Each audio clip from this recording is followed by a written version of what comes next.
est un long travail d'illusion. Mais si l'on voulait en faire une réalité, les mots du Petit Prince constitueraient un bon guide, tant il est vrai qu'on ne voit bien qu'avec le cœur, l'essentiel est invisible pour les yeux.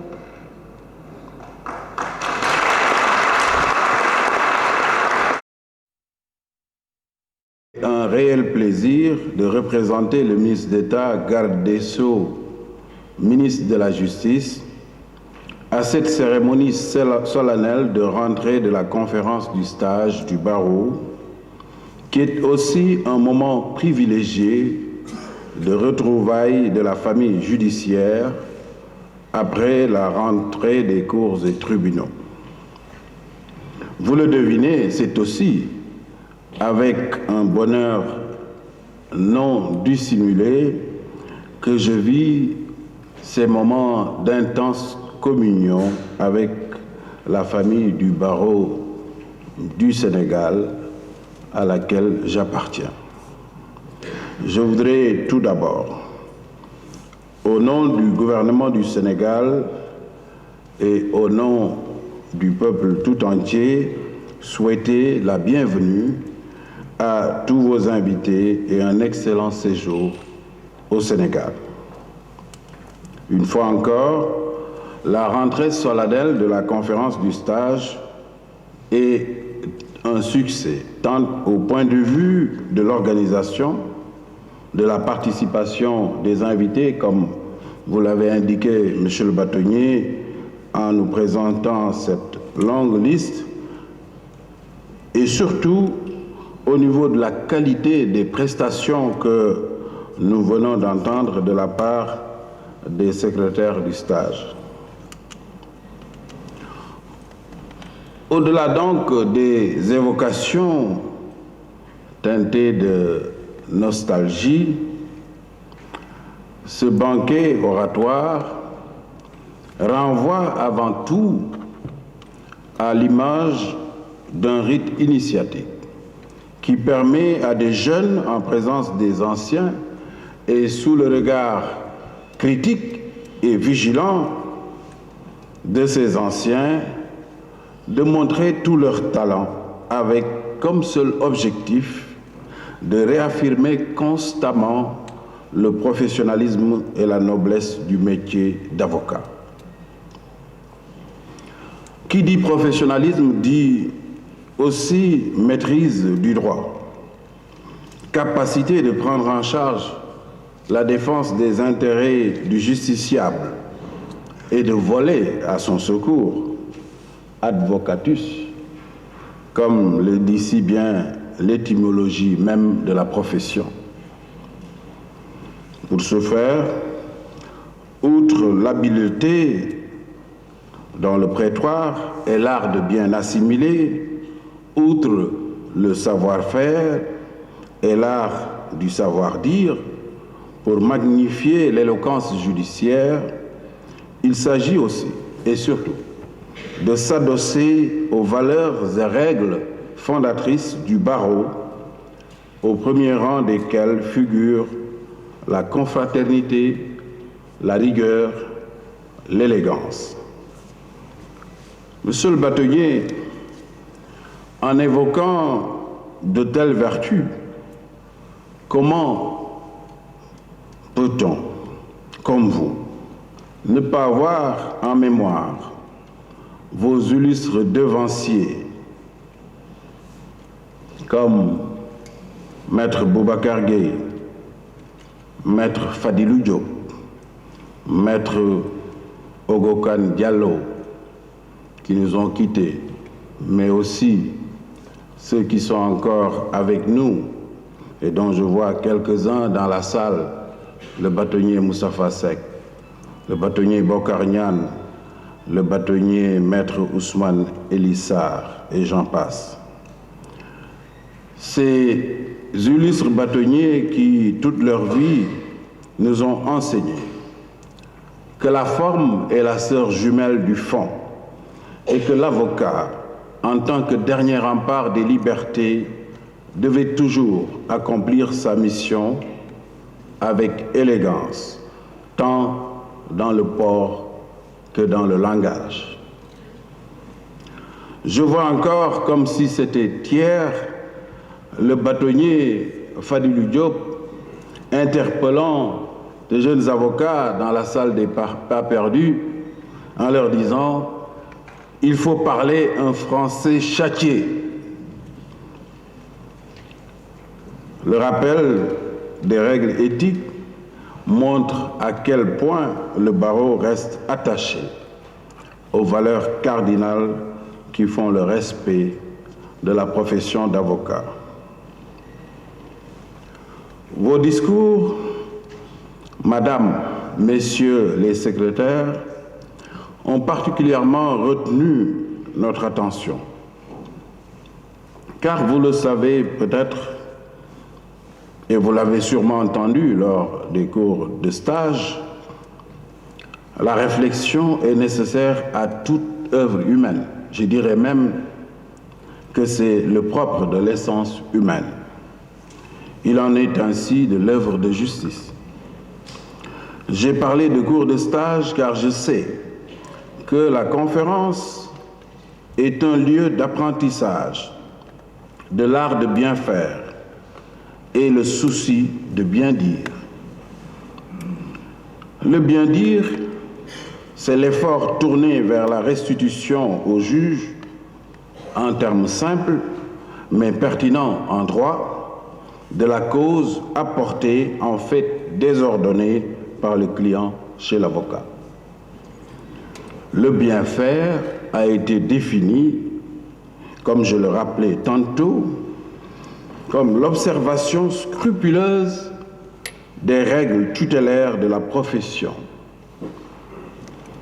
l'étude consciencieuse du dossier, la loyauté dans le débat judiciaire, la courtoisie à l'égard de l'adversaire, la déférence à l'endroit de la justice. Mesdames et Messieurs les secrétaires, vous nous avez entretenu de 3 sujets fort intéressants qui, au-delà des déclamations philosophiques, recoupent en fait la réalité de vos actions quotidiennes en tant qu'avocat et en tant qu'homme tout court. Homme au sens générique du mot, bien sûr. Et c'est là, mesdames et messieurs, le but de l'éloquence judiciaire. Elle ne saurait être un condensé de termes creux, chatouillant l'esprit, mais ne touchant pas la raison. L'éloquence doit être un moyen de production de la clarté. Elle doit aider l'avocat, cet homme revêtu de toge, à mieux présenter au juge cet autre homme revêtu de toge, la cause dont il s'occupe. Cet échange se fera nécessairement dans un langage codé, pas toujours accessible aux justiciables, même experts.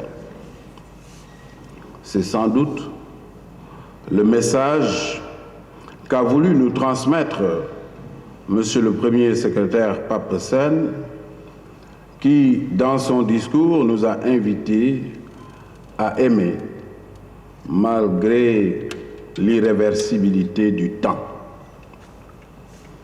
Quant à vous, Monsieur le Deuxième secrétaire, Boubacar Dramé, votre réflexion nous rappelle une vérité que nous côtoyons chaque jour.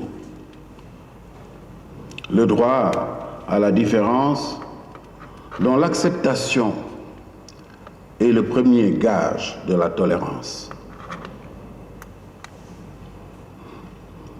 Madame la Troisième secrétaire, vous avez su nous séduire avec une voix suave, avec une belle intonation,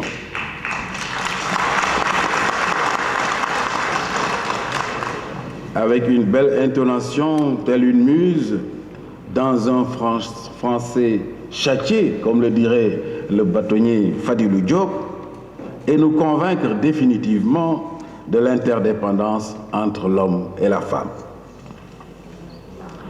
Je voudrais donc vous adresser toutes mes félicitations pour vos belles prestations et vous remercier chaleureusement de nous avoir replongés dans le monde judiciaire qui, personnellement, me rappelle beaucoup de souvenirs. Monsieur le bâtonnier, je vous félicite et vous remercie d'avoir maintenu cette belle tradition de la rentrée solennelle du stage qui connaît dans notre pays un relief particulier puisqu'elle constitue un trait d'union entre le jeune barreau et les anciens. La flamme continue à briller de mille feux et de mille éclats grâce à cette jeune génération pleine de talent.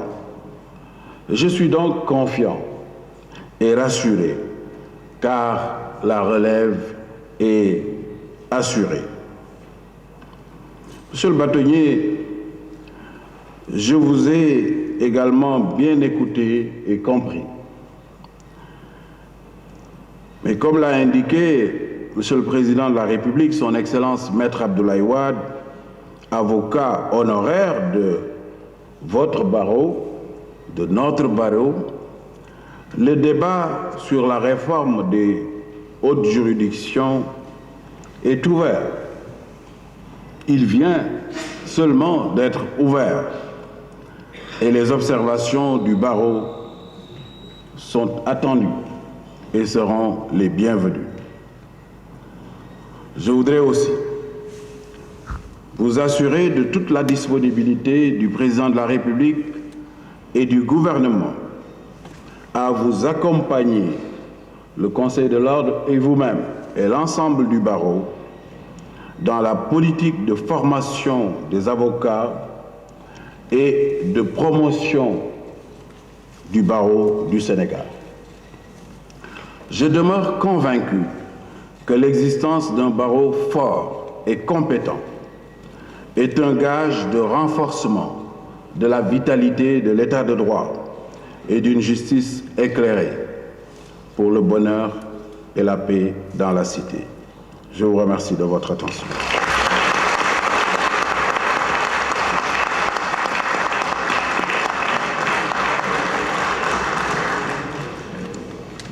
Je vous remercie, Monsieur le ministre d'État, ministre de l'Intérieur, assurant l'intérim de Monsieur le ministre d'État, garde des Sceaux, ministre de la Justice.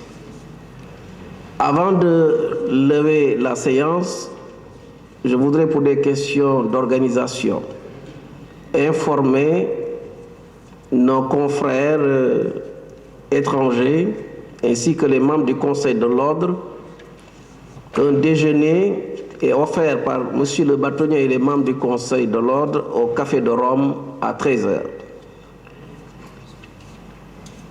Concernant le colloque sur la Cour pénale internationale, nous demandons aux différents participants d'être à l'heure à 8h30 précise pour prendre la chaloupe, puisque nous tenons ce colloque à Gorée, un lieu historique. Pour ceux-là même qui ne pourront pas participer au colloque sur la Cour pénale internationale et qui souhaiteraient venir au cocktail dînatoire à Gorée, nous les invitons à prendre la chaloupe de 17h, toujours à l'Embarcadère. Je voudrais encore une fois de plus remercier tous nos invités qui ont bien voulu nous gratifier de leur présence et féliciter les secrétaires de conférence pour leurs belles prestations. La séance est levée.